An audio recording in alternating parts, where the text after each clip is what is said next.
2nd, 2020. Bailey, Assistant Attorney General.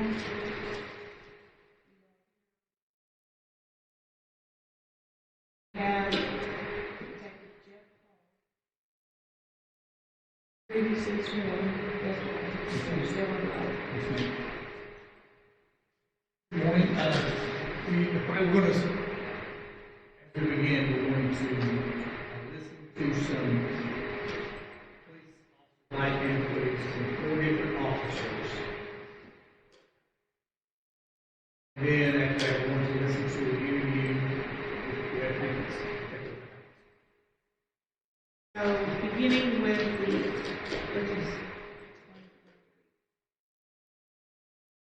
body camera videos that were shown were obtained from various officers who were on scene on March 14th. So what we're going to hear is excerpts of those officers' body cameras. Yes, ma'am.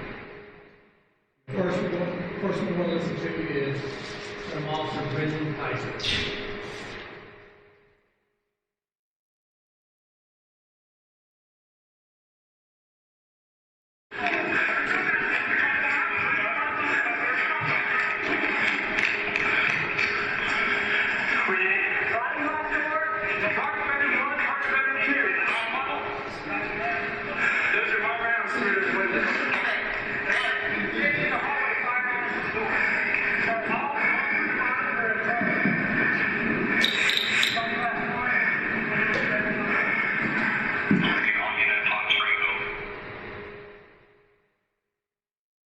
Detective, the voice we heard in... Yes, ma'am.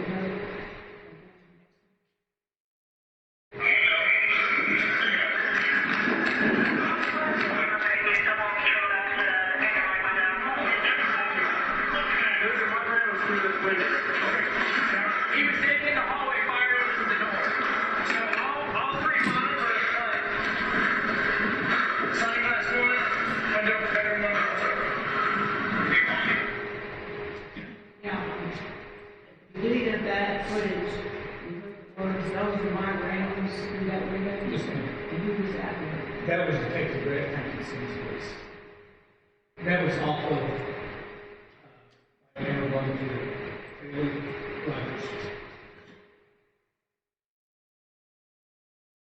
Third audio we're going to hear from is from Sergeant Michael Burns' wife. what's this address? Is it like the dead box? What's the address here? 3030 Springfield, apartment 3.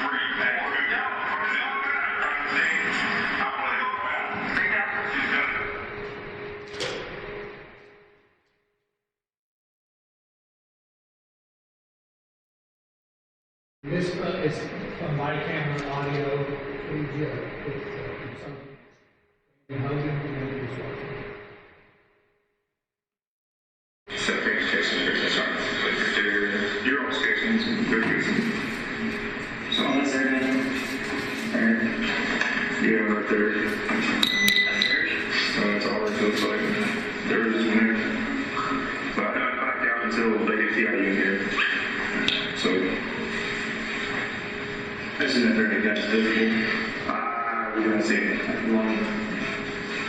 Is there any witness about that The only casings look like 9 mils. He said she was shooting. The suspect said that his girlfriend was shooting after the 9 mils.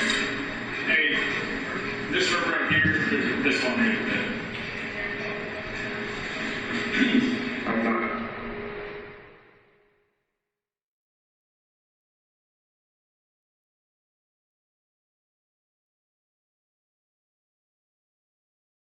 Yes, ma'am. Asked Sergeant Hogan, who was in the apartment.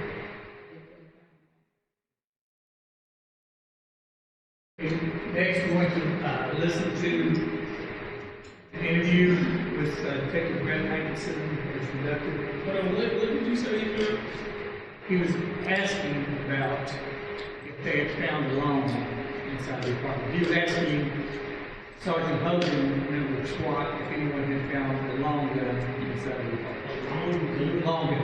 You will hear more about that But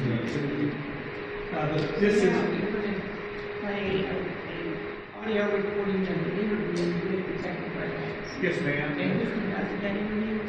Louisville Metro Police Department's Public Complaint Unit, And when was it conducted? March 25th.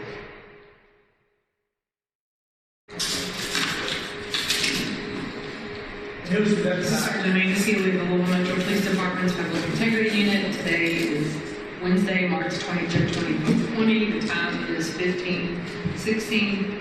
We are present at 3672 Taylor Boulevard, Public Integrity Office.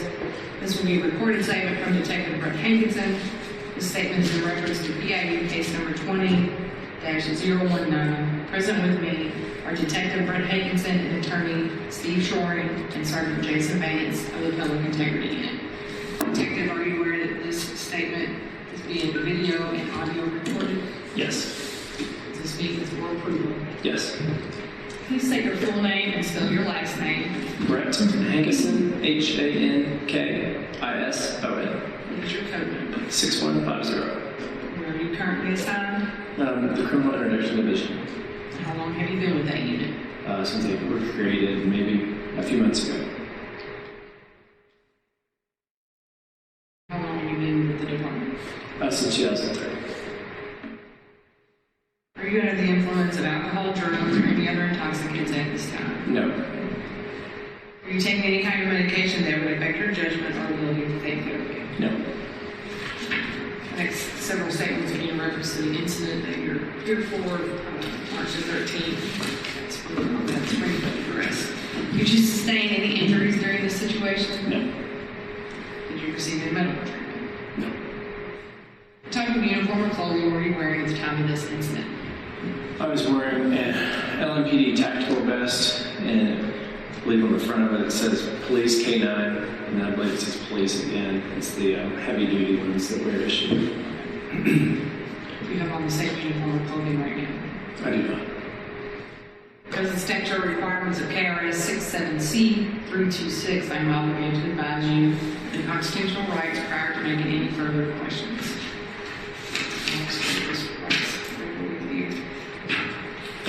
One of the back questions, sorry, but I also had a full gun belt on too, with like my taser and all that equipment. Just, it doesn't have any other identifiers on it. It's gun belt. Okay. Before we ask you any questions, you must understand your rights. You have the right to remain silent. Anything you say and will be used against you in court of law. You have the right to talk to a lawyer prior to any questioning or making of any statements. And you have them present with you while you're being questioned. You cannot afford to hire a lawyer who will be appointed by the court to represent you before any questioning if you desire one. You may stop the questioning or making of any statements at any time by refusing to answer further or by requesting to consult with an attorney prior to continuing with questioning or making the statements. I'm bothered by you signing this. You've read the statement. You're aware of your rights. You understand what your rights are. You're willing to make a statement and answer questions. You have a lawyer with you present at this time. You understand what you're doing. No promises or threats have been made to you, and no pressure or coercion of any kind have been used against you.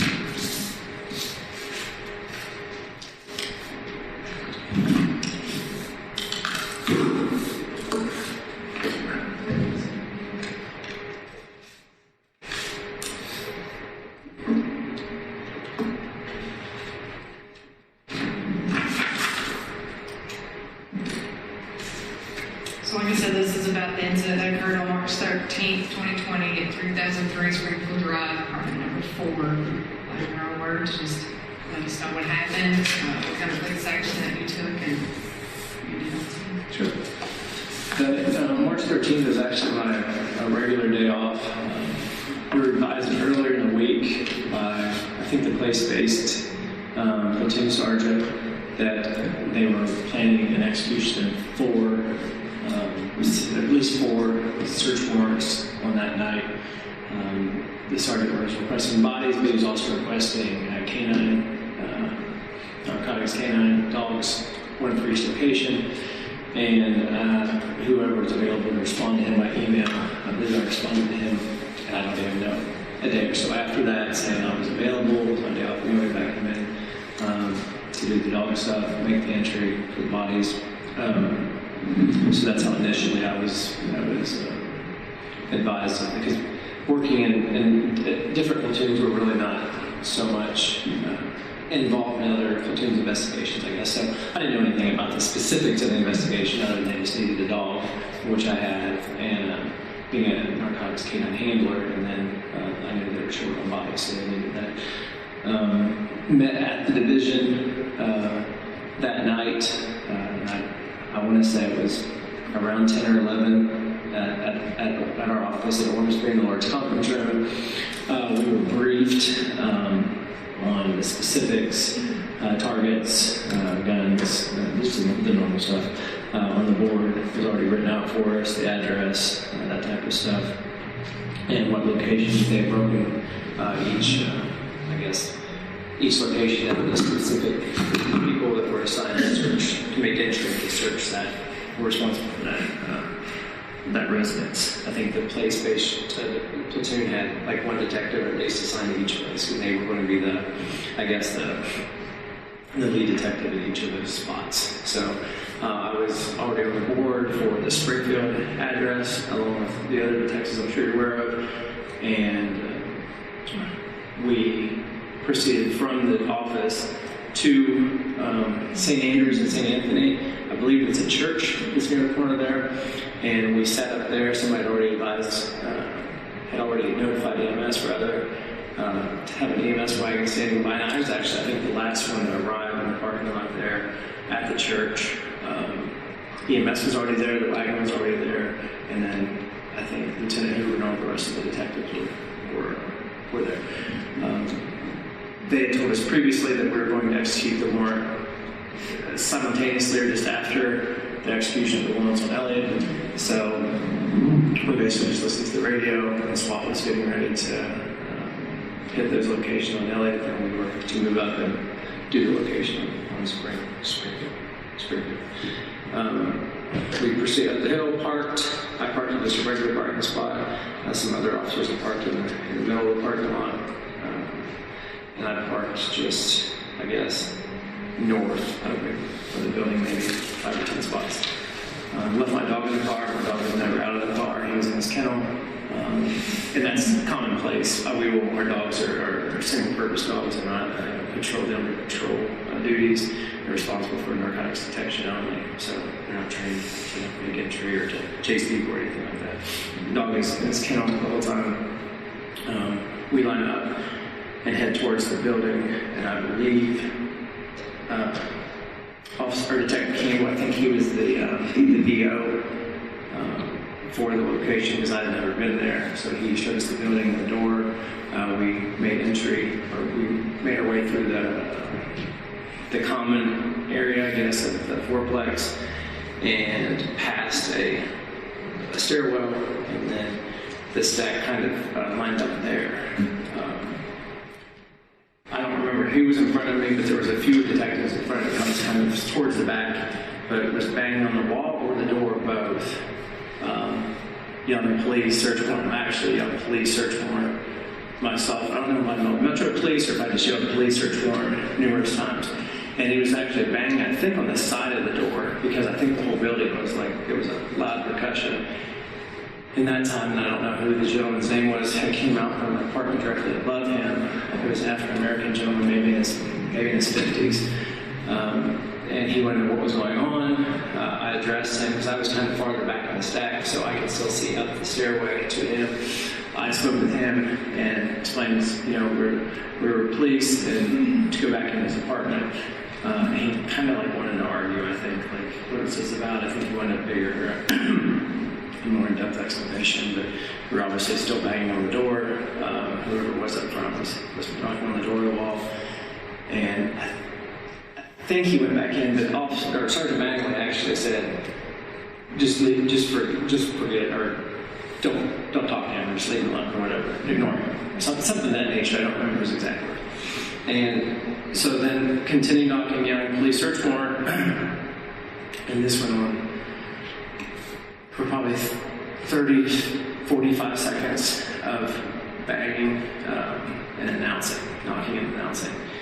And reason for this, I believe when we were briefed, at the top of the board there was it says no knock warrants. I think that was because of the propensity for violence. I think that the other locations, the guns that were found prior, I think of the violent history. I think this address was also a no-knock. However, we were told this would be a female was there. They knew of a female suspect. Somebody said she was heavy set. I don't recall her name, but she resided at that location. And that's all I know. Didn't know anything about kids or dogs or anything like that. Back to knocking, continue to knock and announce. Detective Nobles had the ram, and I was actually behind him. Sergeant, so the doors where you were at, I was to the right. Sergeant Manley, Tony James, I believe, and Lieutenant Hoover were here. I was stacked up kind of behind them back towards Detective Campbell.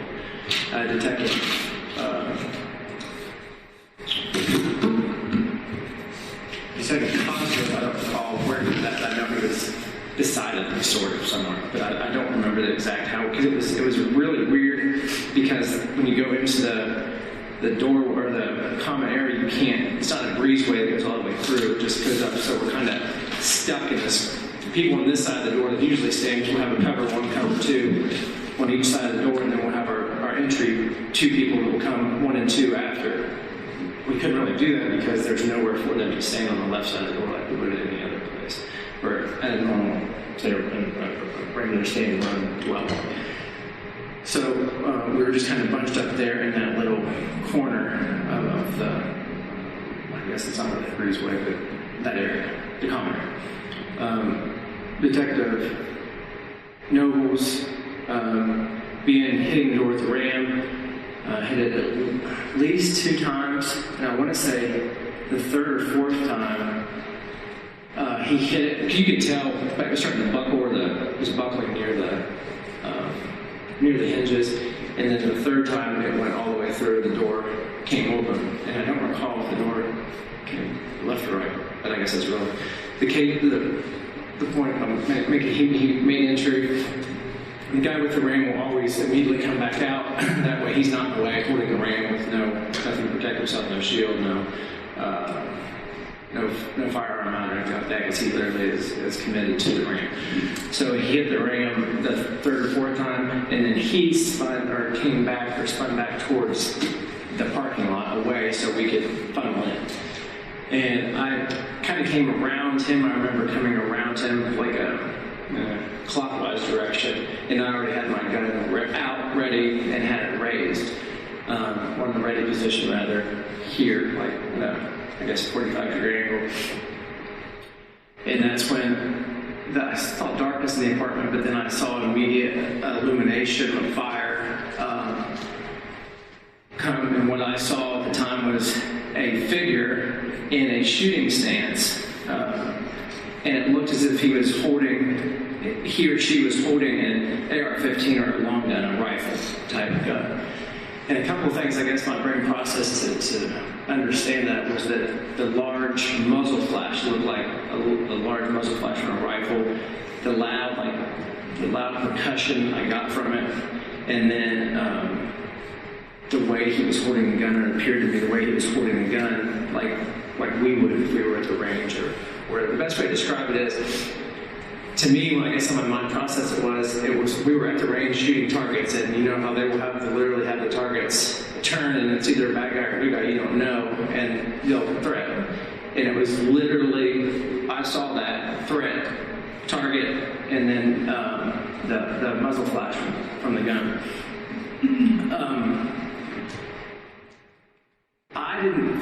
I don't recall if I fired as I was going back, but I knew where we were at was the worst place you could be, period. There was no other, and it's described, I guess, as a fatal fight on the academy, but that's exactly what it was. There was nowhere really for us. We were all kind of trapped in that common area, because you have an apartment door behind us, and then a wall here, door in front of us, where the threat's at, and the only way to exit is back towards the parking lot.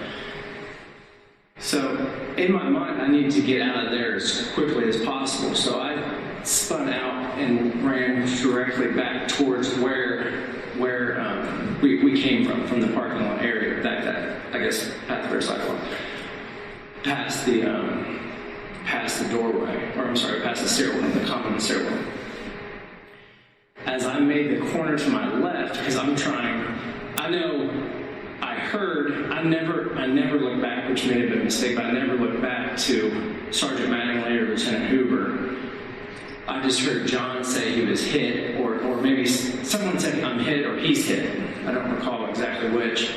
And then the firing had gone back and forth. I guess I skipped all that. I can hear the firing as I'm making the corner. Now, I can see, as I now have a better view, I can hear them say he's down or John's down. Almost at the same time, I guess, as I'm rounding that corner. So John said he was down or said I'm hit. And then it almost is like the firing went from boom, boom, boom, boom, boom at the door, or when I'm clearing that hallway, to it sounded like rapid fire from like an AR-15, which in my mind at the time aligned perfectly with what I had seen. I thought I saw a rifle. I thought I saw someone in a shooting stance with a rifle, with the left hand on the gun and bracing it on their shoulder, and squatted down like in a military style shooting stance. When I made the corner, the firing, as it starts to increase, I can see the sliding glass doors, the blinds or curtains or whatever it was closed. But I can see, because of the darkness inside the apartment, I can see the flashes, the muzzle flashes. So at that time, Sergeant Mattingly's down. I believe they're either pulling or dragging him, but it sounded like a lot of commotion, like they couldn't get...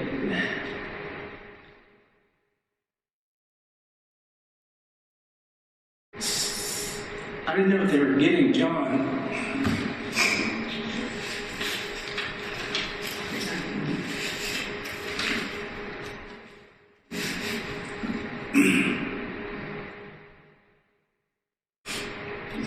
No. I didn't know if John was down and they couldn't get his body out, or if he was... But all I could hear was the firing, and I saw the flashes. I thought they were just being executed because I knew they were helping John. Because John said, I'm hit, I'm down.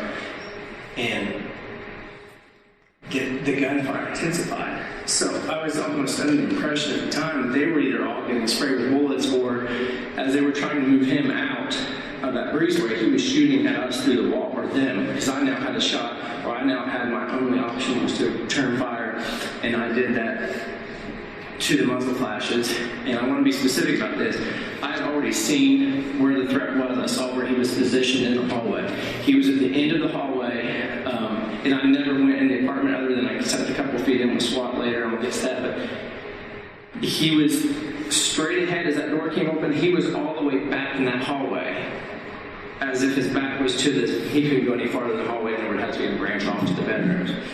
So when I made that corner and I heard and saw what I just described, the muzzle flashes, I returned fire at the angle that I believed him to still be shooting from, because I could still see those muzzle flashes and hear it, and the fire increased like almost like an automatic type weapon, or what in my mind was an automatic weapon, was the AR-15. I was certain at that time it was an AR-15. I was returned fire through at that, where the target was, through the sliding glass doors, and it did not stop. I could still see the flashes. I continued to move to my left, and I don't remember if I shot moving or stopped and shot. That I returned fire, and then I continued moving away from the breezeway, and I could now see the bedroom. I don't know if it's a bedroom. The room, the next room over, which would be now, I would be in perfect alignment. I could see the muzzle flash, or I could see the intense fire flashing through, and the curtains or blinds, I think, were closing that room also, but I could see it lighting up the room. When I returned fire through that window, whatever room it is, then it stopped immediately. It was almost like whatever the target had stopped firing.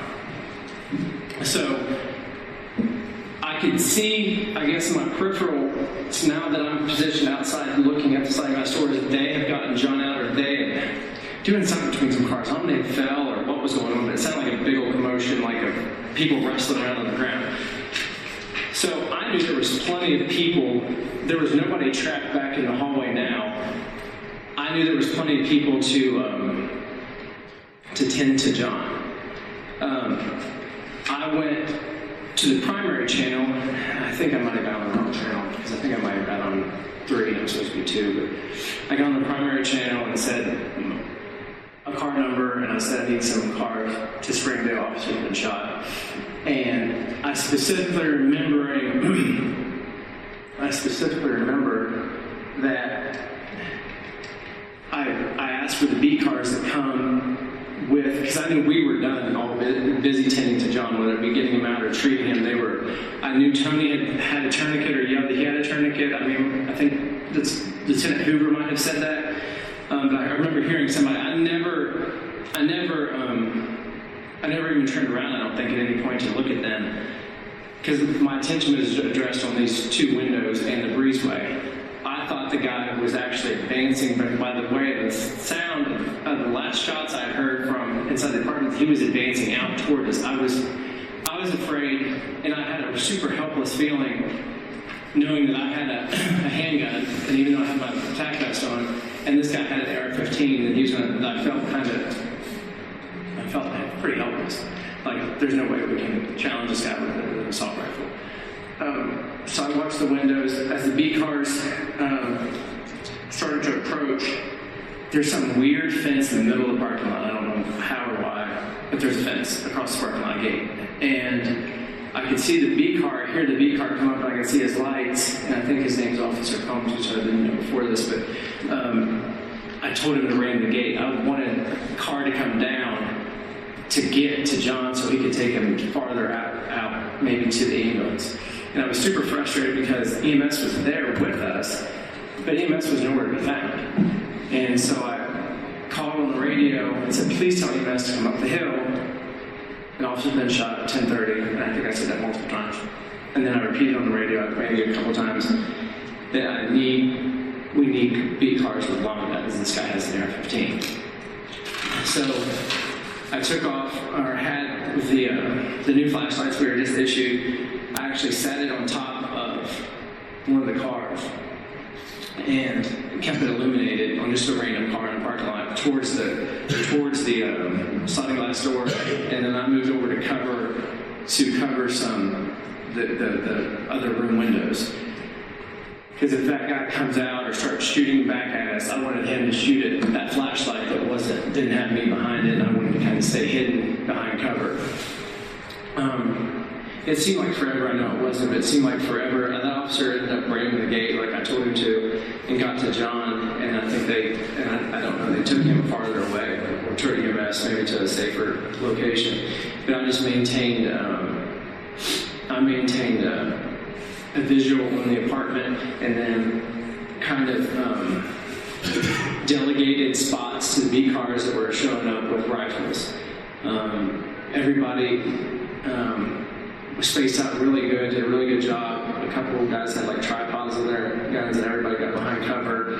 And I told them what windows were in play, or what was in play, what apartment we were looking at. I think SWAT came over the radio. I think it was my sergeant, actually. It was Lieutenant Fawn is in SWAT. I think he is the one that came up on the radio and said to me, Brett, can you send me we're on the way, can you send me pictures of the apartment, like what you have? And so I took, I think, 2 pictures and texted it to my sergeant, so because he was coming with the rest of the SWAT guys there, so they would know what they were encountering.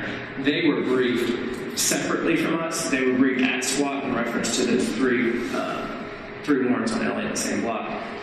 I don't know of their knowledge, if any, of our briefing or logistics at that location. So that's what he asked for, and I texted him that picture.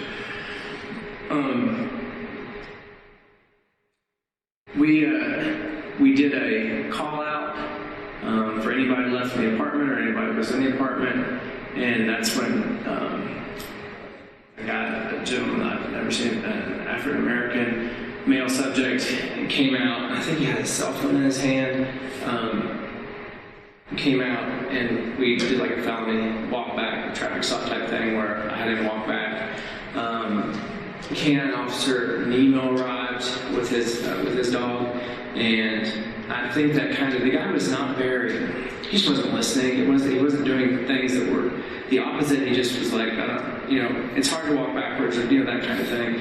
And I don't recall exactly what he said, but I think when the dog got there, it really actually started to listen because the dog was barking or whatever. I put him on his knees in between two cars, and I handcuffed him along with another beat officer, if I don't know their name.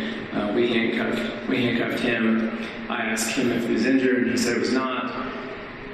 If he needed medical attention, he did not. And I asked him who else was left in the apartment. He said his girlfriend, and I believe he said she was dead inside the apartment.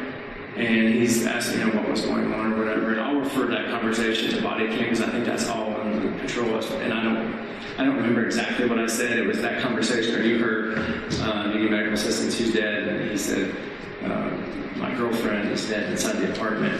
And immediately my mind was like, did we come to something that already happened? That's what flickered in my mind. Did him and his girlfriend did he kill his girlfriend prior to us getting there? That's what I kind of, in my mind at the time, thought. And he said, no, she was shooting at you with her 9 millimeter. I don't remember his exact words, but I'll refer to the body cam. But he said that she was the one that shot at us, and that she was dead in the apartment. The beat car, whoever it was, then transported him away. SWAT team arrived. I don't want to say at times that time's kind of blurred, but within maybe five minutes, the SWAT team arrived and they made entry and cleared the rest of the apartment. And I kind of followed in behind them, but I only went maybe into the breezeway, a couple of steps into the breezeway, and they said it was clear, and they started to back out, or come back out of the apartment.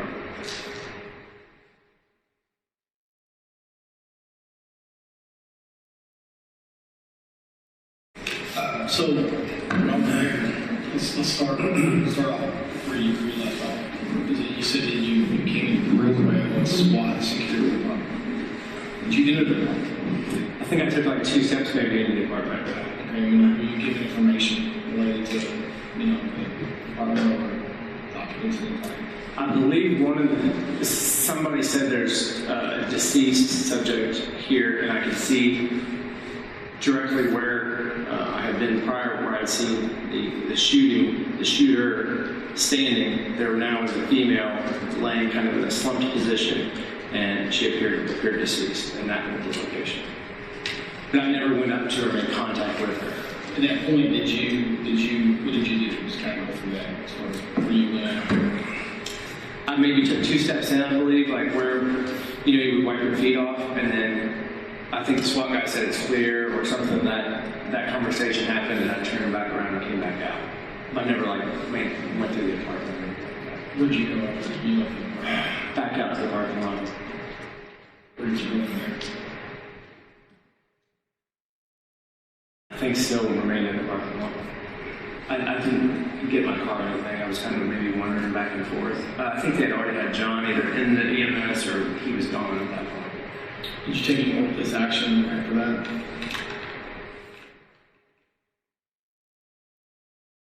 No. Did you ultimately end up in the VIU office? Where did you go before the VIU office? Dawson. Did you go by yourself, or did you ever make contact with your support? Yeah. Other than at the VIU office? I believe, and I don't know who it's in peer support, but I believe there was one person at the hospital that was from peer support, and then the chief was there, and I shook hands with the chief. He said, we're glad you're okay. John looks good, or John's going to make it. That type of thing. Because the chief was there prior to me getting there. and I spoke with him there at the right outside John's room. I went in, John's family was there, and Detective McKinney, and John was conscious. I think he was probably medicated of some sort, but gave him a hug, told him he was good, and I was kind of relieved. Good office. We have a couple of photos here, and they're both in the same area. The first photo is labeled for the record, photo number 1. It is a photo of the entire area, where the incident location took place. So we labeled the actual apartment building where the incident occurred as apartment or building A or 10, and indicates for reference B. As you see, there's I wouldn't say considerable distance, but it is a little ways from the apartment, the gate. It separates the two different apartment communities. Prior to the incident, when you all were making your approach in your vehicles, how would you characterize the apartment living community to get to this point? Is it easily accessed, or is it? It's extremely difficult and confusing. I personally we had done a search warrant when I was in a major case a couple of years prior on this street here, and I do not remember the name of it, but I remember passing it like, hey, we've done a warrant at the Dead End District, and I think there's a church or something down there that's Dead End. And I remember passing that, and I said, that looks familiar. And we came actually up this hill, and I'm not here with directions here. I think that's north. East. East, okay. We came, I guess, south, up St. Anthony maybe, and I'm not here with 3rd Division at all. Up St. Anthony, and up a hill, and then we actually came up here, and came all the way across, and then we winded down through. It's kind of like, where this cannot be the quickest way. That's what I was thinking. I was maybe the last or second to last car in the stack of cars, or the caravan. But we ended up, so building A is here. I parked maybe right near the end of the building. There's a dumpster here, and I parked in just a regular parking place here. But we came from, to answer your question, I guess. No, you weren't. Okay. It's a hard place to get to. Right. We were in this kind of south, and this is where I unloaded from. And they kind of put up more, just parked in the middle of the parking lot, like police do, just kind of parked there. And I found an open parking place and parked in that spot. You talked about a rendezvous point beforehand, and to your knowledge, Chris, you said this, Mike Campbell was at eyes, he had eyes on the target location. Right. He was the one that was familiar with the case. Like I said, we were kind of summoned because they just needed bodies, and they specifically needed a dog for each location. So that's why. But he was the point of contact, and I believe in the video for that address. And this photo here, photo number 2, is just a closer up of the actual building where the incident took place. This is just so I'll identify for the record. This opening here is the breezeway that leads into the apartments in question, particularly the apartment 4. And to describe the apartment building, it's a 2-story apartment building, and there's 4 apartments upstairs, there's 4 apartments downstairs. Totaling a number of 8 apartments. And this building is split in half. If you looked at the building at the top, there would be, because of the layout, as you saw that night, apartment 4 was on the east side of that opening, and then apartment 5 would be on the west side, and then there's 2 apartments on the north side, 3 and 2. I didn't mean to say 5. So it's 1, 2. I know what you're at. So there's dwellings behind on the one side of the apartment, and there's dwellings on the south side, so north and south, there's dwellings, apartment. So you guys are approaching the target location, and you all hear this breezeway or opening to access, to get to where the door is. Right? So as you said, you're not completely in the very back of the stack, but you're in the rear of the stack, if you will. And for simplicity purposes, we're going to talk about the door in question, apartment 4. We'll look at it as we're looking at the door, so the left and right side. So before we ever get to the entry, you have a verbal exchange with a resident on the 2nd floor. Can you go into detail about that exchange? As much as you remember. I remember he came out and he wanted to know kind of aggressively or not friendly like, it wasn't like a nosy neighbor. It was more of a, I guess, questioning us as to why we were there, or I don't remember the exact conversation, except I told him personally to go back to his apartment numerous times, police, and I feel like he shut the door and then opened it right back up. And I told him again to go back to the apartment. That's when Sergeant Mattingly said, just ignore him, or whatever the case was, because he came out, and he wasn't out over top of us. He was more, I could see him in his doorway, but he had maybe taken a couple of steps out of the apartment. Can you describe him as a black man in his 50s? So he's an older guy? And when you meant older, did you mean like gray hair older, or just facial look older? I don't remember if he had any hair. So are you looking up at the top of, like, pretty further down by the steps, or are you looking? I was maybe, as the steps go up, I was maybe halfway back the steps and looking up at him, so we can see each other and address each other. They were kind of under that part of the stack was under, so they couldn't even see him to address him. I think it was maybe me and Detective Campbell were the only ones that I could see. So you have your verbal exchange with the second floor resident at some point, Mattingly or whoever decides, this is drawing too much attention away from what we're supposed to focus on. And then, how long do you think you guys knocked around as far as, like, you're verbalizing, your pleas, legal authority to be there, search warrant? I kept, some other people had said it, I believe, or announced also, but I remember saying it at least 5 to 6, 7 times. And in that time frame, it probably took, because of the exchange or interruption, I guess, from this guy, we waited maybe 30 to 45 seconds for somebody to come to the door, and nobody came to the door. So there was a decision made by commander and team that you guys weren't going to wait longer than you're correct. And I don't know if Sergeant Mattingly made that call or Lieutenant Hoover made that call, but they were further up in the stack than I was. So at the time of entry, or the time of force is put on the door, what I'd like to do is, I'd like to the best of your knowledge, so if this is the door, okay, and to the left you have who? I think Sergeant Mattingly, Lieutenant Hoover, Tony James. I remember Tony James, and I forgot to say this in the other part, I think it's relevant. Tony James, when we were walking up, Tony James had a bunker, or a shield, that's a ballistic shield, which we rarely, if ever, carried. I don't even know who has one, except people that are assigned to SWAT teams. But I remember Tony had one when we were walking up to the apartment after we got in our cars. They're all to my left that I can remember. I don't remember where Miles was at the time, or Detective Cosgrove, if he's to my right or left. But I feel like he was behind Nobles, closer to where I was. And Nobles is the one with the door to his right, is ramming from his left side to the right side. So would you be in front of Miles Cosgrove or behind him?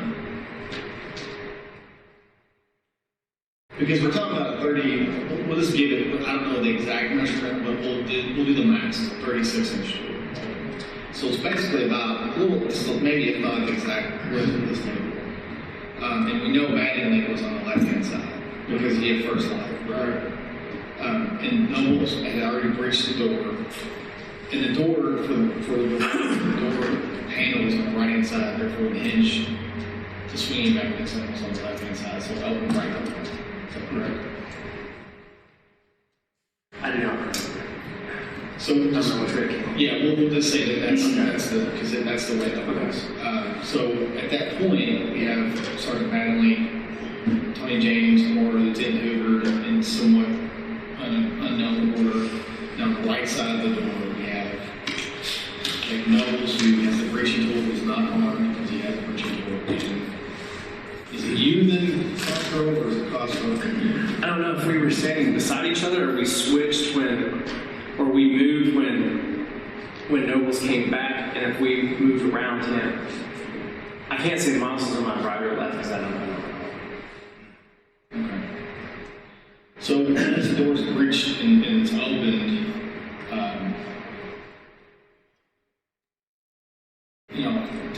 tell us about that again. Sure. As soon as the doors breached, I came either from the ready or down after the ready, and that's like I described it with the targets at the range. It was like an immediate threat, and I saw a large figure and hunched down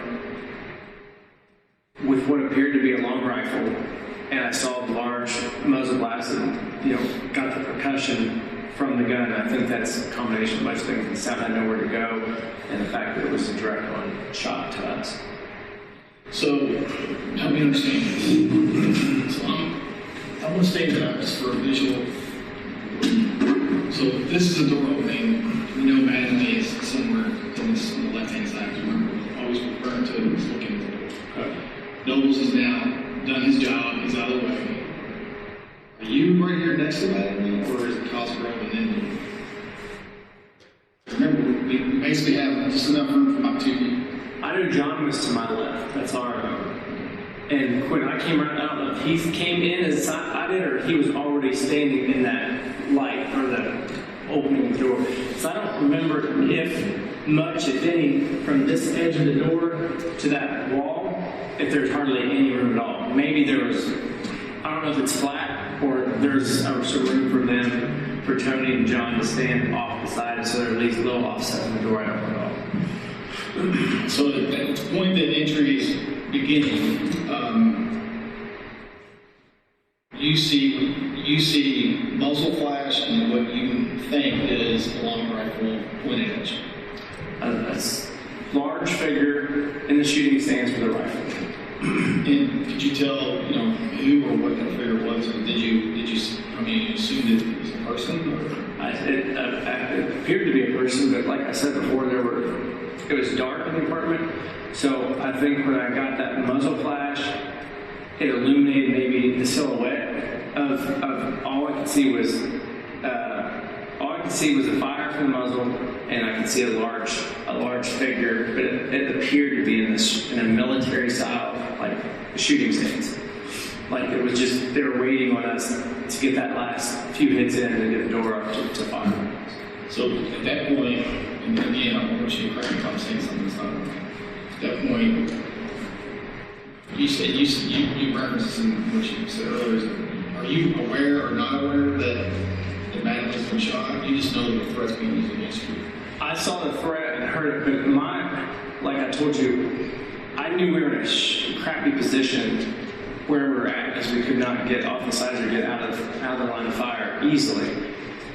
So that's when I do not remember if I addressed the threat with gunfire or if I just spun around and get out of there when I felt the because I knew that was what I was going to stay in that spot much longer, being for obvious reasons.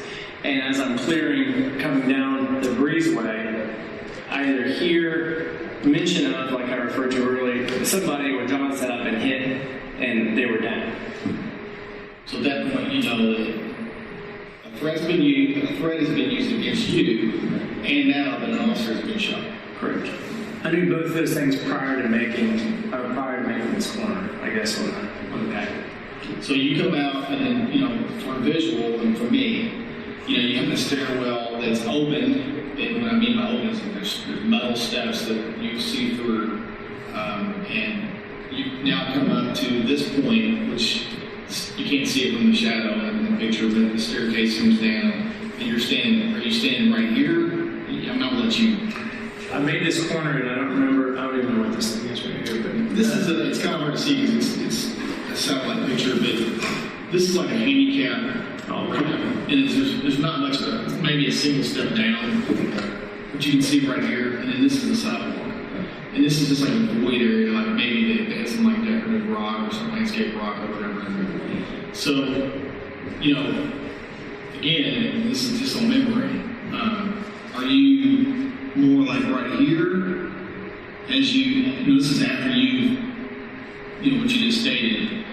And then I'm like, I wish to go back through again what you did once you got to that point. Sure, I came out, I hooked this in, and I don't remember how far I came out. I wouldn't think I would have came far enough into the lot, like to the actual paved portion, like Right. the blacktop. And I returned, because I knew my threat was here, we were here. I returned my threat through at the muzzle flashes that were illuminating this sliding glass door right in front of me.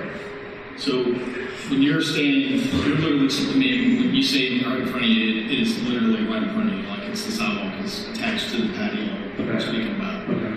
So as you're standing right here, glass door, you see obvious muzzle flash inside the car. Right. I see muzzle flash still, and this is the point where I think it actually increased, where I kind of got caught up a minute ago, because I don't think they had gotten him out of this breezeway yet, and it actually intensified. It went from, I don't even want to estimate how many shots, but it was a volley of shots, and then it was a boom, boom, boom, boom, boom, boom, boom, boom, boom, and I was, like I said, I thought they were taking fire here down, because I knew they were on this shitty spot, and whether he was shooting at them through this wall, I didn't know at the time, but I kind of felt like they were sitting ducks. So that's when I returned fire, like I said, through here. And I don't know if I stopped to return fire or if I was shot. I feel like I shot from two different locations. I shot a volley of shots here, and then when I moved it over to closer to here, those red cars parked at, I can still see this light lighting up in the hallway or bed, whatever room this is. This window lighting up, flashes, and gunfire. And that's when I decided to put additional rounds through here, because I knew the threat was straight on from this door and straight across from this window. That's the last place I saw the guy shooting with the gun. And that's where I felt at that time to protect myself, to protect my partners that had already been shot.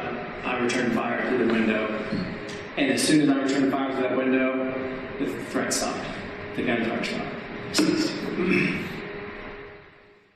So at that point, you just, back out to position to cover, and then as you stated, you just kind of fill a job. Other guys were, treating Sergeant Madeline for his injury, and you just provided cover. Correct. They triaged him here. I think there was some cars parked here in these spots. They triaged him somewhere out here, and I think once the beef heard it, I think they moved him that way. But I never paid much. And not that I didn't care, obviously, but because I knew they had their job to do was take care of him, get him out of there. I also knew none of them were talking on their radio. I didn't hear anybody, so I wanted to know why EMS was still down here at the church, and we needed them up here, obviously, because it was kind of confusing, I know, for everybody, the directions to get up there. And then I dispatched, or as the officers there, and gave them a job, or told them what was in play. I also, what I skipped over earlier is that I was also afraid we were going to have. I wasn't familiar with this complex. Had I ever been there, and I was thinking, this is my recollection. I've never been to this complex. I did not know that this apartment didn't end here, somewhere in the middle. I was afraid this guy, whoever, girl or guy, whoever, the shooter was going to go out, because I know for a fact we didn't have the back covered, which I thought was weird. Why didn't we have the back covered? I might have sent somebody around back or yelled at on the radio, we need the back covered. But that was my concern. The guy was going to be gone out the back window because I did not know where that complex is on that side. Would you say you had very little information, really, at all? Just what I gave from briefing. I mean, what was the briefing detail? Other than, the obvious, the target, the location itself. I feel like we had more information about the LA address. Those are pretty detailed. But honestly, I didn't, other than the names, which I knew none of the names they mentioned, I think they had their names or pictures up on the board. But I was not familiar with any of them. I never been in contact with them. And during that briefing, did you all, from the briefing on, how did you all consider this location? I've heard it referred to as a soft location, a soft target. That's what it was referred to a couple times. And I think the reason for that is that the SWAT was not going to do this. They knew that she had been getting packages delivered here. And I believe they had followed a target or two to or from this place. I was given that at the briefing, but I didn't know any further anything about that. The guys I was with, we were all we're all in CID, we're narcotics, but we were all kind of the older guys were put with it because this was going to be the easy location. I felt that's my opinion. Right, so the CID is broken into smaller little groups, Right. and you're not in the group that had investigation pertaining to this target. And neither was anybody there. We were just kind of a hodgepodge of people thrown together, but the place-based contact was detected. And this location was, even the lead considered not a real, high priority. Right, I think there was if I remember correctly, they either said the score out loud or the score on the matrix was minimal, which doesn't require a SWAT consultation or a brief or a SWAT to do it. So, yes, approaching that, or especially when we were down here at the church, I guess your question is, did I anticipate it as a soft entry? Yes. And we don't use that term very often because usually it's an unknown, right? And then there's a high risk, and then the SWAT does that. But it was a female, little or no record, and I don't believe she had a history of any guns or firearms or anything like that at all. Did you get much information about the apartment itself, like the location, the parking lot, the building? I believe there was a picture of it on the board it may have been in front of the board, maybe it's a Google photo, I don't know. But we knew it was a fourplex. I knew it was the door to the right. I knew we had a video. I don't remember anything out of the ordinary that would make me believe there was a reason this would have been a problematic or a tactical situation would have arisen from the briefing. And the other guys that you were with, do you normally work with them? I do not. They were all in. They're all in different units for me. I think you're probably where your name it, but everybody's kind of sprinkled around from the airport unit to crew to DCS to command staff. And then this will be, I'm correct here, I understand this, is that, you base the information you forwarded on to the patrol, and when the patrolman showed up, the rifle information based off something you visually saw, which is why you disseminated information for officer safety and patrolman officers responded. Is that correct? Yes, and the reason I did that was, like you said, what I saw. 100% sure that guy had at that time. 100% sure he had a long gun. And I knew it wasn't a shotgun. I'm kind of familiar with shotguns from hunting as a kid, and I knew it was not a shotgun. One, because shotguns don't shoot that fast and don't shoot with the same percussion. And with the B cars were coming out, I did not want the B cars to pull up here and start taking long rifle rounds. I wanted them to come mentally prepared to be able to challenge from a distance with a long gun. Obviously, you don't want the pea shooter like I had behind the car taking cover. I didn't want to put them in danger. I wanted them tactically be safe because I knew all my guys were gone, or I felt like they had moved from here that way, either with the B car or the right. Because that was, and I felt like I was the only one left. I don't know who else stayed with me at the time. I think maybe Miles was still there, but he was off. Maybe kind of giving directions to the guys coming in, because obviously the B car, you come up, you're coming at 10:30, officer's been shot. You don't have any idea. It's chaos. But I wanted them to know what threat. I knew this was a threat. This was a threat. This was a threat in the hallway, because I really thought the guy was advancing either at us as we were leaving or as they were getting gone out that hallway. And I was fearful he would just come out with a rifle. So do you know if anything was moved around the scene when you were out there? Just while you guys were out looking around for safety, was the scene altered at all? I know that I did not know how many shots. I did not count, and I think some people actually count their head while they're shooting, but I did not count or no. wasn't even a priority, obviously. But when I moved back, after I fired, when I moved back from cover, I wanted to reload. So on one of these car trunks or hoods, I don't remember which it was or what exactly it was, I kept my eyes up and kept reloading. And then I put I've been dropping it, I don't know, but I put my magazine from my gun back into one of my pouches, so the empty well in my magazine well on my gun belt. And so I had a full mag if he continues to come out and advance towards us. And this is after you completed your fire. Correct. When you said you went from there to the hospital, did you secure your dog? Did you take him home? He stays. No, he stays with me. He can stay back there for hours. He's used to me sometimes riding around for 5 hours and I get a break. So we didn't stop and take a rest break or anything. So when you come back to PA, you just ride your dog? Correct. Did you review the binding codes related to this at all? Yeah. Not you, like, but like, were you able to review it in any form of action? I don't know how to pull up I guess you can pull up other people's body cam, but I'm not real good about that, like how to do it.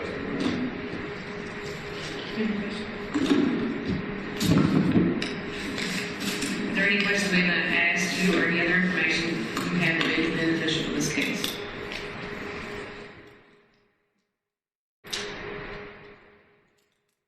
I think we have to talk about it.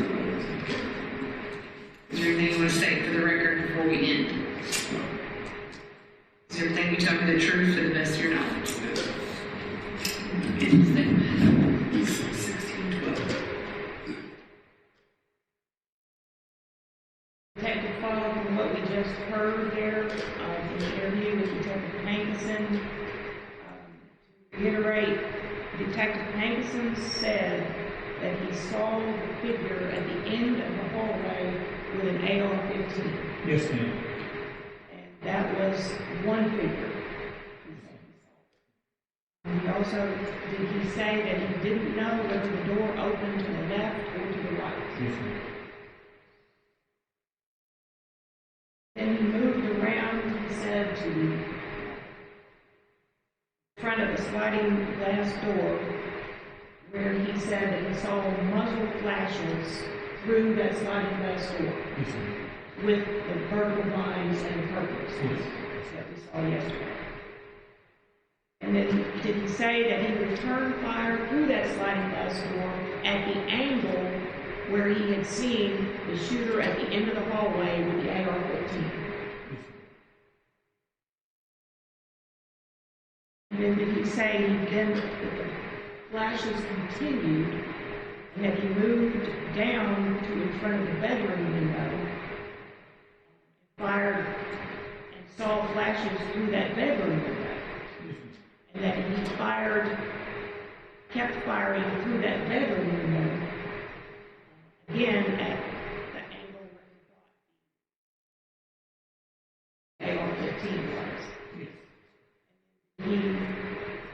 Is that the bedroom window we saw yesterday with the black curtain in front of it? Yes, ma'am. Did he say that when he started shooting through that bedroom window, that then the flashes stopped?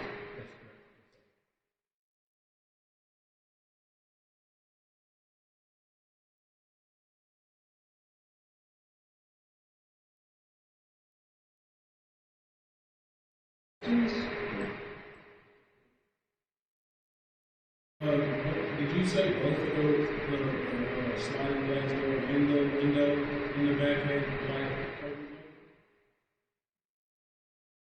The curtain inside on the sliding glass door, That's black.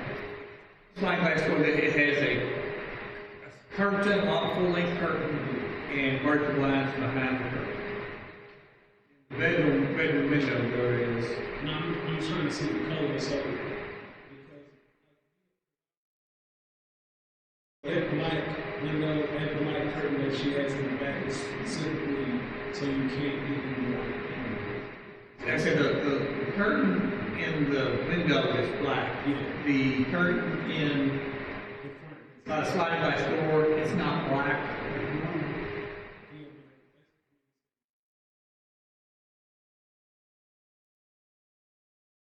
That's inside the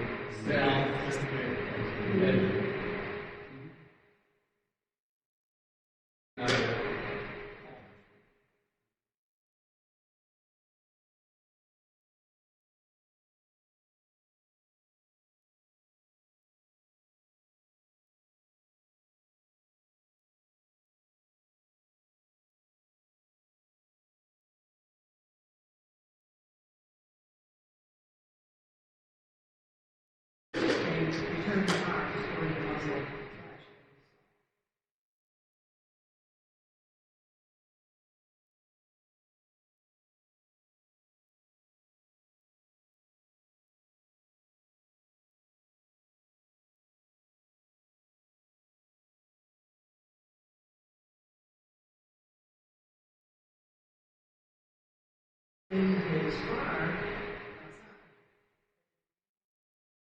Or the figure.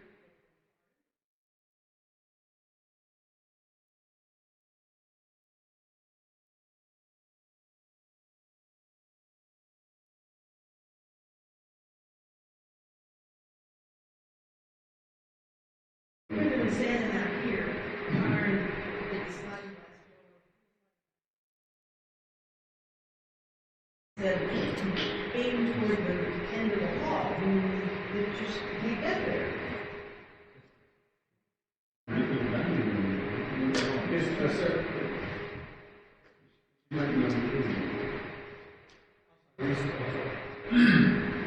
Said it was the south bedroom, if he was firing outside, through the south bedroom, looking for the muzzle flash. Still couldn't have gotten to the end of the hall. I'm talking about far end of the hall, not just over.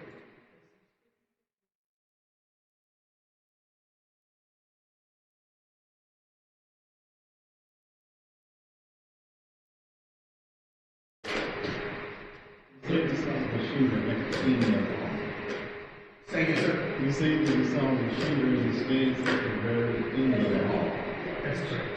But when he was shooting from outside here through the sliding door, aiming for the muzzle flash, that's great.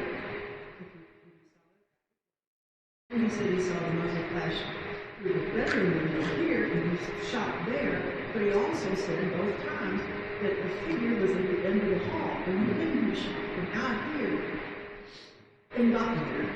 Nor could he have shot from here and got here. And that was his statement. Okay, I'm just saying, I'm kind of right, right? That, yes, you're understanding it correctly. I was understanding.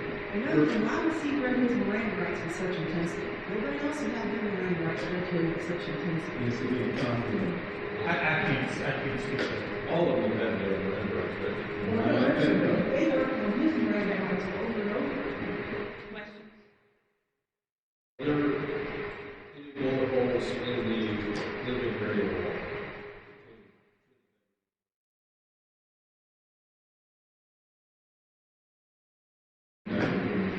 Yeah, I know there's. I'm talking about this one. The lining of the wall. Are you talking about this one here? Yes. Yeah, I guess it was. But they could have, yeah, but trajectory wise, if he was standing outside of that balcony area, the trajectory.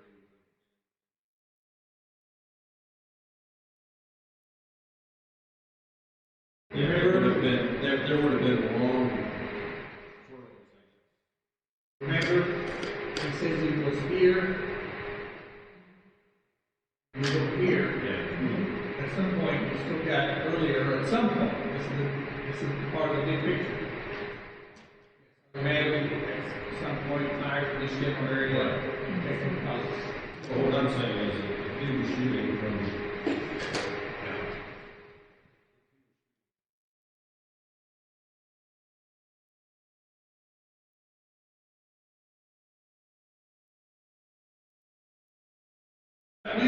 We don't, at this point, we don't want to get too much into There will this. be another detective testifying that You'll hear some more specific information on trajectories and locations.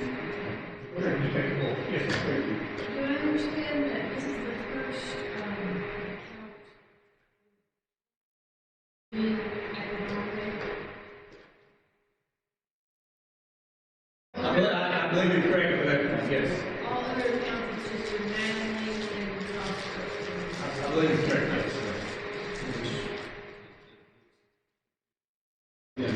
And that's just, you are carrying several accounts of what happened. And so that's the challenge here, is trying to keep everything as part of the entire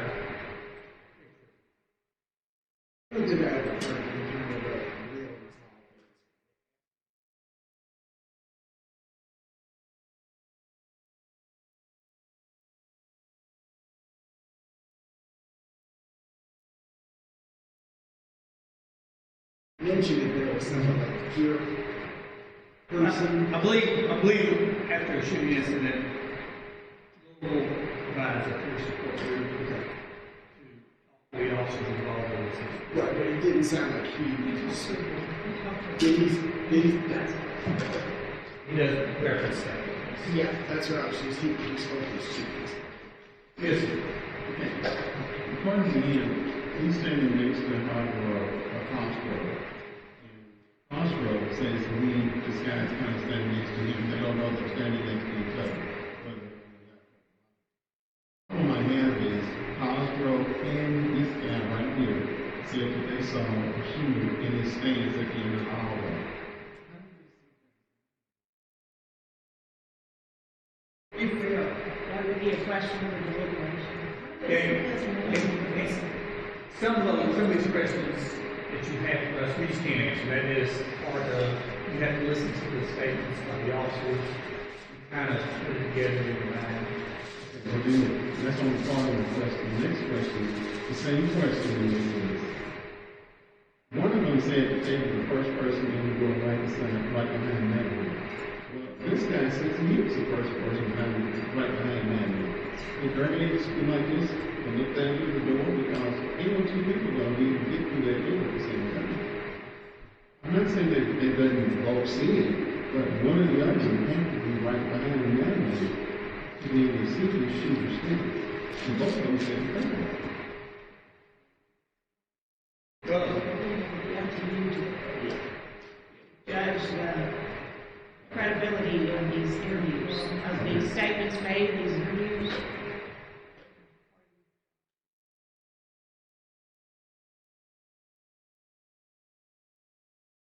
Because we've heard this come up several times.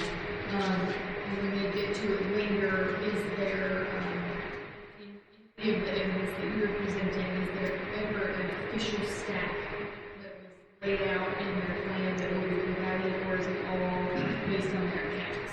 their accounts. Yes, We hear from the board. we will hear from Mr. Walker later.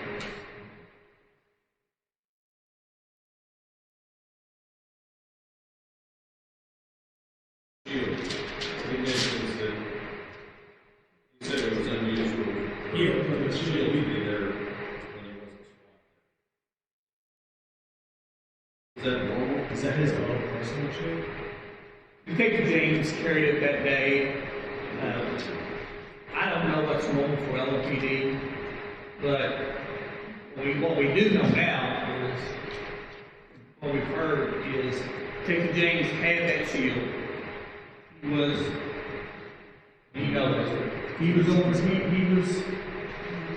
He was here.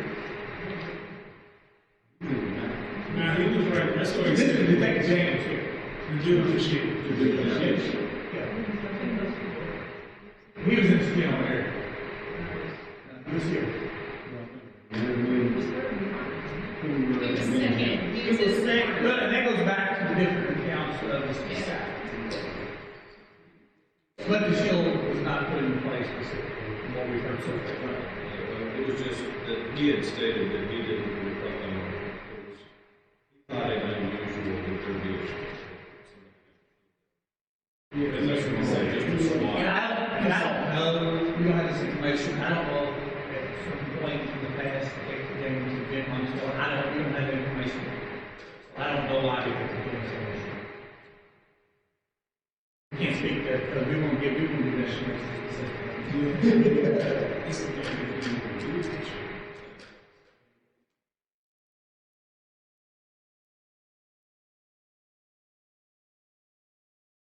Next interview, you obtain a copy of the audio recording of the interview with Detective Mike Campbell. Yes, ma'am. And when was that interview conducted? That interview was conducted on March the 13th of this year. The night of the shooting.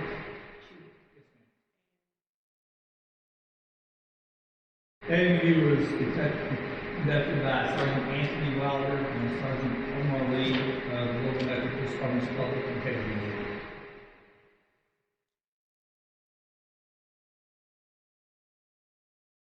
This is Sergeant Anthony Water of the Louisville Metro Police Department's Public Integrity Unit. Today's date is 3/13/2020. The time is 06:05 hours. We are present at 3672 Taylor Boulevard at the Public Integrity Office. This will be a recorded statement from Detective Mike Campbell. The statement is in reference to PIM case 20-019. Present with me are Detective Campbell and Sergeant Omar Lee of the Public Integrity Unit. Detective, are you aware this statement is being video and audio taped? Yes. Does this meet with your approval? Yes. Please state your full name and spell your last name. Michael Campbell, Campbell. What is your code number? 2186. And where are you currently assigned? I'm assigned to the Criminal Interdiction Division, the Place-Based Investigation Squad, PBI Squad. Place-based? Yeah. You said PBI? Yeah, that's what they call it, PBI Squad.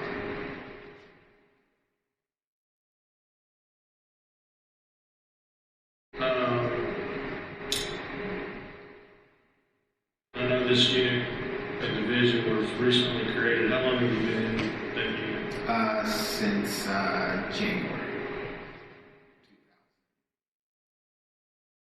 And before the reorganization, how long have you been in narcotics? For about 2 years. How long have you been on the board? For over 22 years. Between 22 and 23 years. Are you under the influence of alcohol, drugs, or any other intoxicants at this time? No. Are you taking any kind of medication that would affect your judgment or your ability to think clearly? No. Did you sustain any injuries during this situation? No. Did you receive medical treatment? No. What type of uniform or clothing were you wearing at the time of this incident? I was wearing this black t-shirt, some green cargo pants, and a black tack vest with police across the front.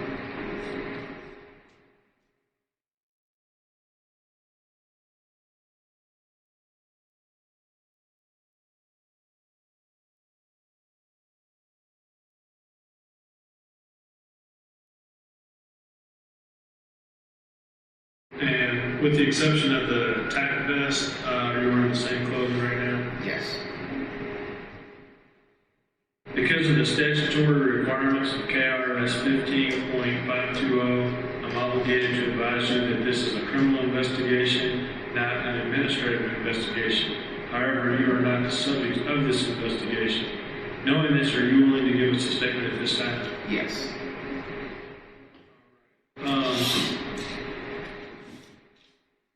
Earlier this morning, members of the CID unit were, I believe, executing a search warrant, and you were present.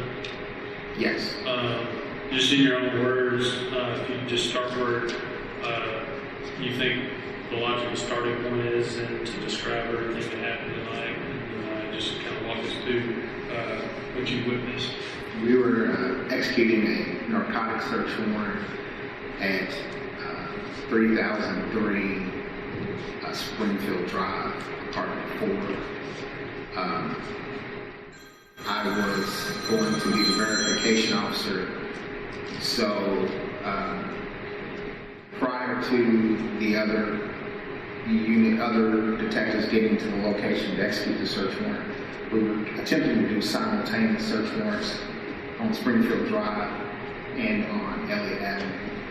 So I was watching the location prior to the search warrant, the other units getting there.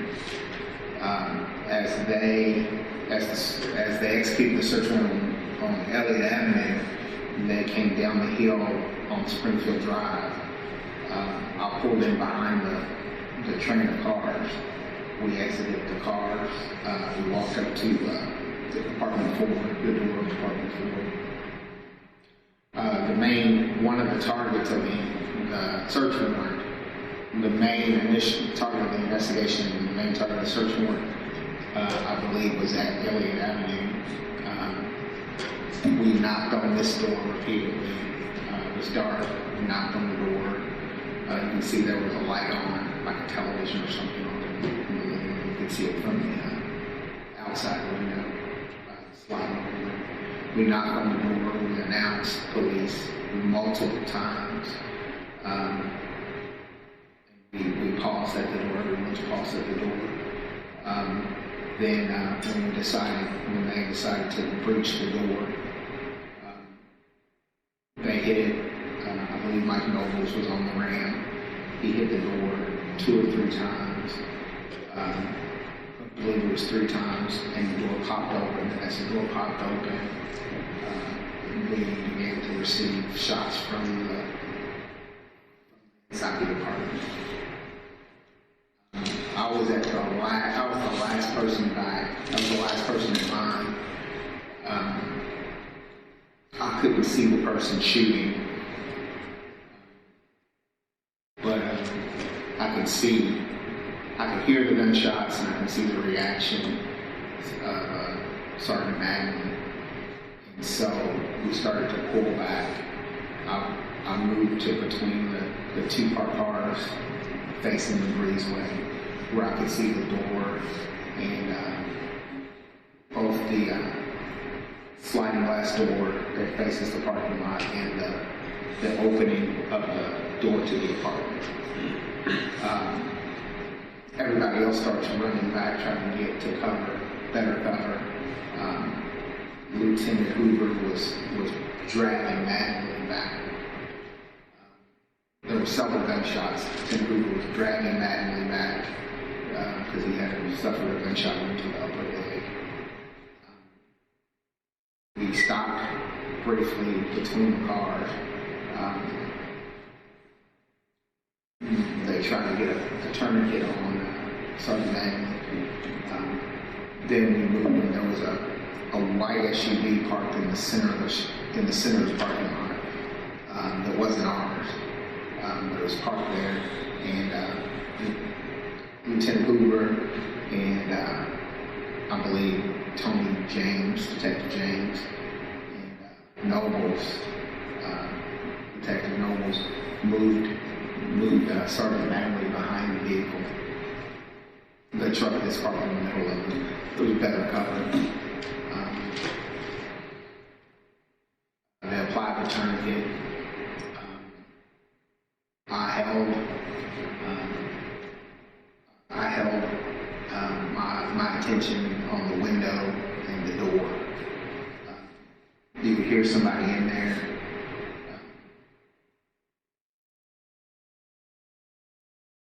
We're trying to get medical attention to Sergeant Magnan. Somebody brought up a car. They put Sergeant Magnan in the trunk of the car, and they drove him out the front to the ambulance that was waiting at the end of the street. At that point, Mouse Cosgrove and Mouse Cosgrove or Hankinson had called for the SWAT team to come up and help clear it, but they were all on Elliott Avenue, that's on the other side of town. So we could hear people moving around. You could hear a person moving around inside the apartment. So we started calling to him, and he came out the front door. Detective Hankinson gave him commands. He walked back. By that time, as he was exiting the apartment,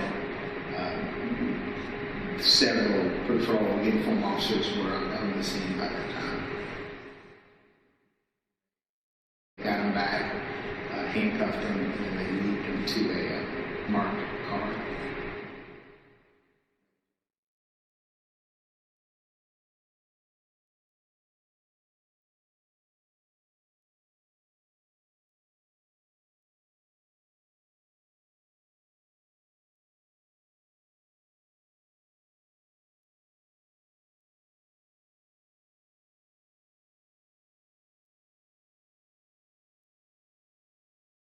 From your position, were you able to observe which officers, if any, returned fire?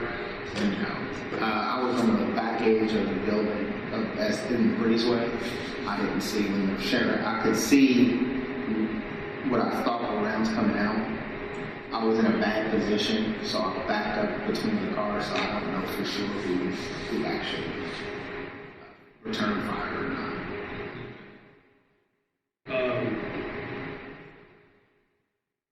Do you know any of the targets of that were supposed to be in that apartment? Who's it? Breonna Taylor, a Jamarcus Glover. We're supposed to be in that. What was the first name? Jamarcus.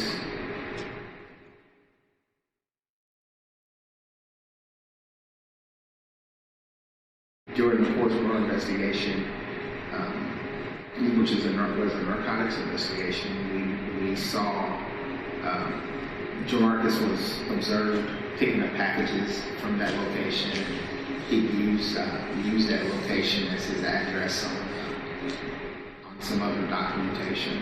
So we thought he lived there. It was one of the places he was living there and getting drugs.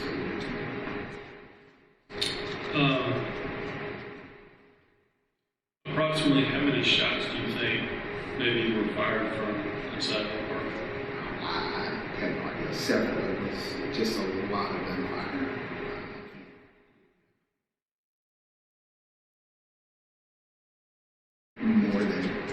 It seemed like more than 5 gunshots I heard. But I mean, there was a lot of gunfire. And I'm sure some of it was returning fire, so I couldn't determine the difference.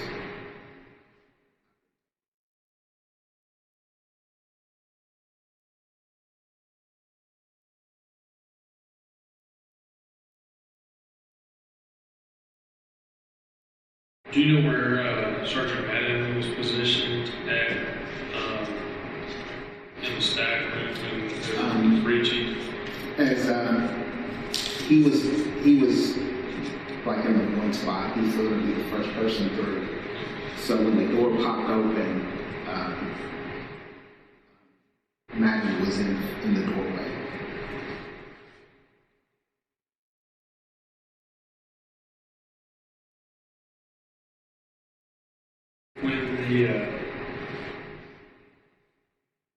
When the subject came out, did he make any statements that you heard? He made a statement about his girlfriend shooting out, and he said they heard us knock. But I was focused on the door and if there was anybody else coming out of that door. So I didn't talk to him really. I know he was talking to some of the other detectives briefly, and officers that were out there.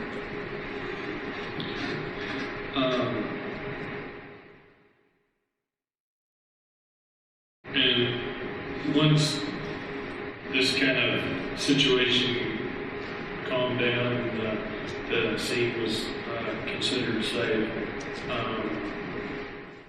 was there any discussion or did you hear other people talking about did anybody see who actually fired the shots or anything? No, I didn't discuss that with anyone. And I was not in a position to see who fired shots. See the person that was shooting out.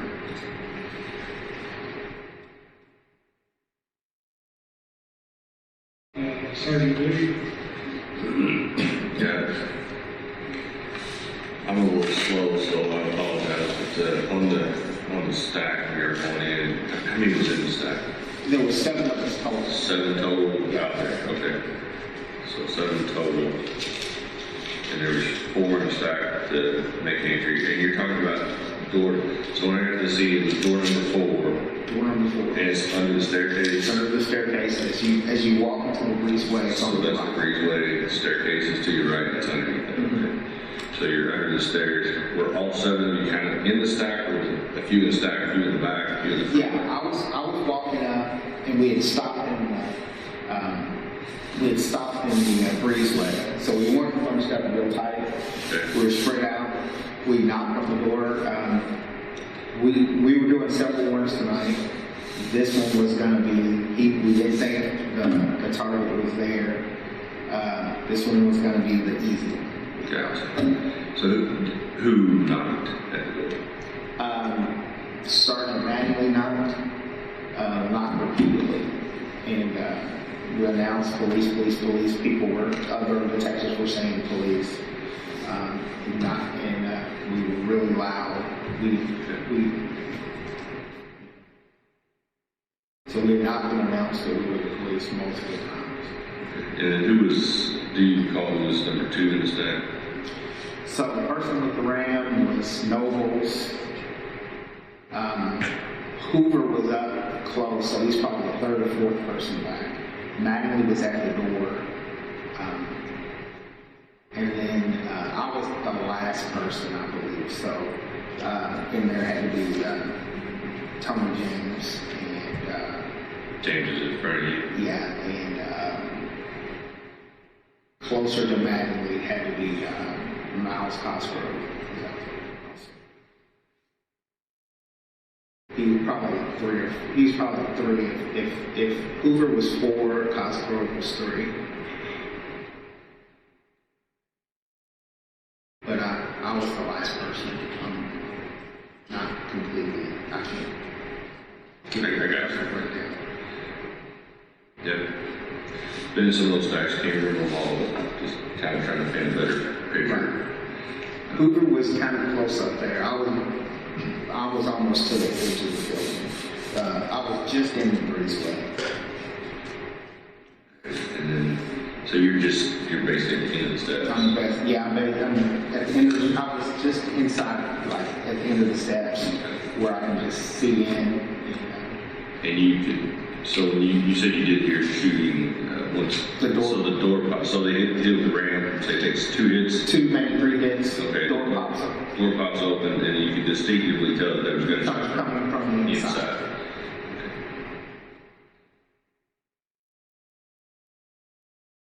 And you don't know how many here. No, I was starting to move back because we weren't going in, and I wanted to move to better cover. And there's a big sliding window there. With the little patio in the front there. So you slid to avoid that window. To avoid that window, moved to the engine of one of those cars parked in the driveway. The parking lot.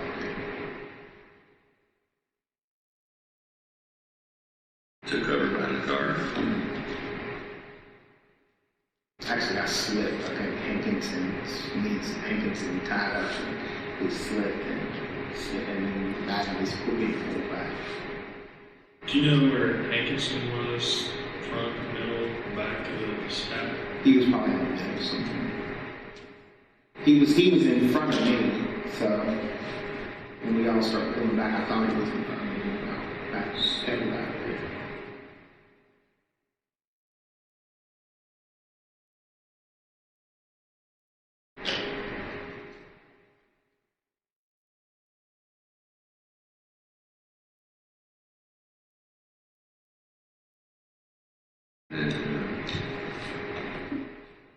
So then you kind of maintain there, using the vehicle's cover, you kind of maintain there as the guy gets called out, and then they're rendering first aid to Sergeant Mattingly. Right, by the time that guy was coming out, they've already gone. Okay, so they've already moved him out of the scene. Guy comes out. You don't hear him say, you do hear him say a couple things. Yeah, he's talking to some of the detectives briefly. I mean, nobody's interviewing him. Right, they just spontaneous statements. Yeah. And so the patrol person took him and secured him. And you're kind of just still maintaining cover on the house in case anybody else is in, you don't know who else is there. And you don't see anybody else come out. I don't see anybody else come out. SWAT, by that time SWAT gets there. They clear. Okay. So you never actually made entry into the apartment? No. After They cleared it. I went up and tried to make contact with all the departments to make sure they were okay.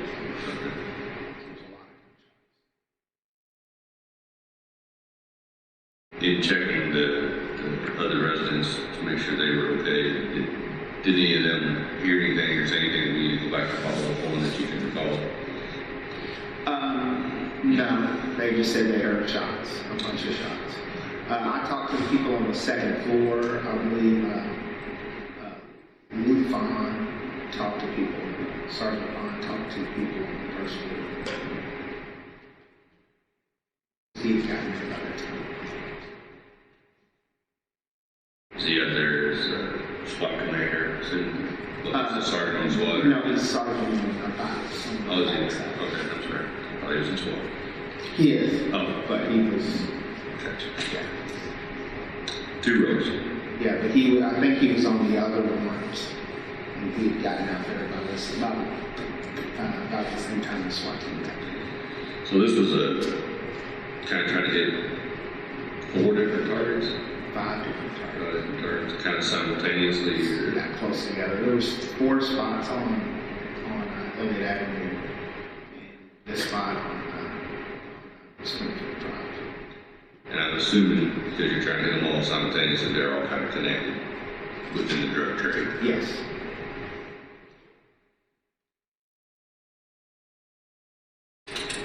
The subject that did come out, did you see him by chance? Like at all? Could you identify who it was? Or do you know who it was? I don't know. Once the door popped open,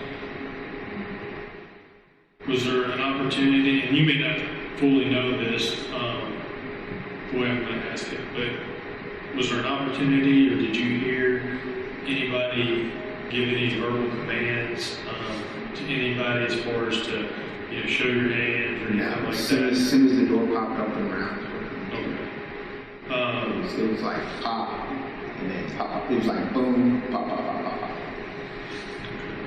So, just to kind of paraphrase and make sure I've got everything, you were part of the team that went to 3003 Springfield Drive, apartment number 4. That was one location of multiple search warrants that were being served tonight. You were there prior to doing surveillance, and then the rest of the team showed up. You fell in at the rear of the vehicles and at the rear of the stack. You all approached the door, knocked and announced several times, gave opportunity to enter the door. The decision was made to breach. I think you said Mike Nobles, you think, had the ram, struck the door. Once the door flew open, Sergeant Madeline was the first one in the stack and in the doorway. As soon as the door popped open, shots were being fired from inside. And then at that point, there was multiple shots being fired, and you're not able to determine how many total shots or how many from each specific person. Correct. At that point, officers began to scramble for cover, and he said it was Lieutenant Hoover was pulling Madeline back to cover. Once everybody kind of got to cover, you provided cover on the house. Other officers began treating Sergeant Madeline, eventually putting him on the trunk of a car that was brought in to kind of lift, carry him out of the scene to EMS. Additional police uniformed officers responded, assisted with setting the perimeter. You all began hailing, and the subject came out, was taken into custody. At some point, you overheard him saying that his girlfriend had shot, and he had heard you all knocking, and then SWAT had showed up and cleared the rest of the house. That's accurate. The gentleman that came out, were you able to give a description of him? A tall black male, looked to be in his late 30s, early 40s.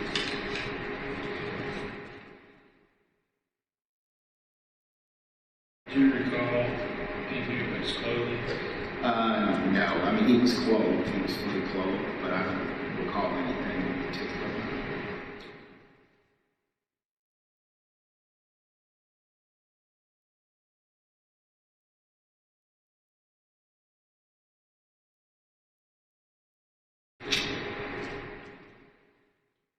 Sergeant Williams, or any other?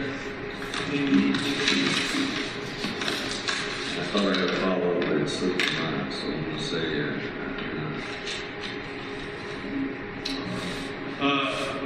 Are there any other questions that we have not asked you, or any other information that you have that you believe may be beneficial to this case? Is there anything you want to state for the record before we end? Is there anything you told me the truth to the best of your knowledge? Yes. All right, we will conclude the statement. The time is now 06:30 hours.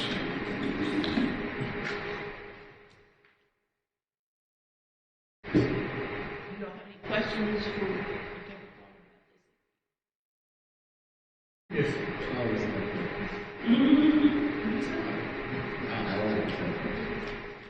Right, and I understood this, detectives,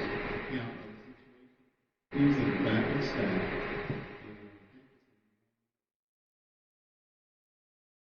Or it was supposed to be next to him, actually had moved over on the left side of the staff, third and behind Maggie. So the door breached, and my lady is the first one through that door, Cargo rushed up behind me, there was a fired shot. We saw a person in a shooter stage in his heart. He was saying there was no time to get to that door to see the shooter because he fell back behind this detective, this Campbell, moved over there to the patio door. There's no way he could put a minute up to that door to see the shooter stage according to this account. That's what I said. I just want to make sure that you can get what, man? No, I got a question. Yes. He said he heard he said that the boyfriend stated that he heard them out. That's what Detective Campbell said, yes.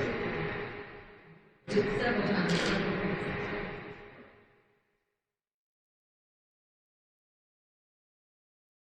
Yes, that's what I was getting ready to say. It's time for a break. So we'll go off record.